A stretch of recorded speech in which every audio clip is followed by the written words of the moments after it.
binawi niya? Sinabi niya, si Vice President. O, si Vice President. May pasabi si Vice President? Si Vice President ang magdidesisyon tungkol doon sa kanyang response ninyo? Kasi yun ang tinatanong ni Ted Filon eh. Ano ang gagawin ninyo, NBI Director? Kung sakasakali, hindi pa umaten sa 11, si VP Sara Duterte. Tapos ang sagot niya, depende kung may pasabi si Vice may pasabi si Vice President. Kaya nga. Siyang nagdesisyon kung anong gagawin nyo. Ay, nabuking kayo dito. Booking ang NBI. Utos niyo talaga ni Lisa Butod. Sir dito. Depende po sa mangyayari sa December 11. Kung mayroong pasabi again si Vice President at justifiable ang reason niya. Kung may pasabi daw, Vice President o reasonable.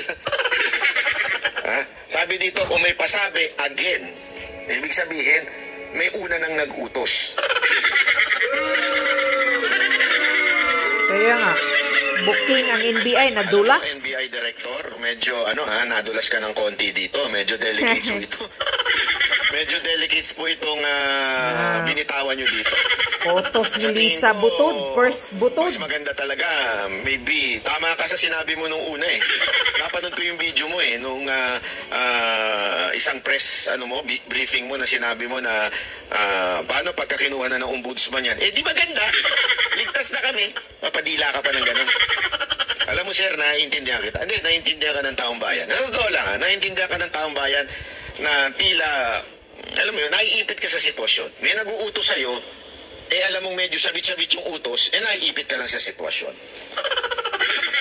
Nako. Anyway, sana lang po, NBI Director, sana lang po, tumahimik na lang ho kayo muna siguro para medyo kasi kawawa ho kayo. I mean, ito, hindi ho namin kayo masisisi kasi kayo napapag-utusan lang. Tapos ambos nyo pa si Remulla. Tapos ambos nyo pa ni Remulla. Alam naman natin, si Marcos at yung kanyang asawa. Wala ka talagang choice. Di ba? Kaya nga mas maganda, tumahimik ka na lang. At least, hindi ka mahalata. Baka mamaya ikaw pang pag-initan. Hindi ka madulas. Ay, naku, ano ba yan? Malimalis yan.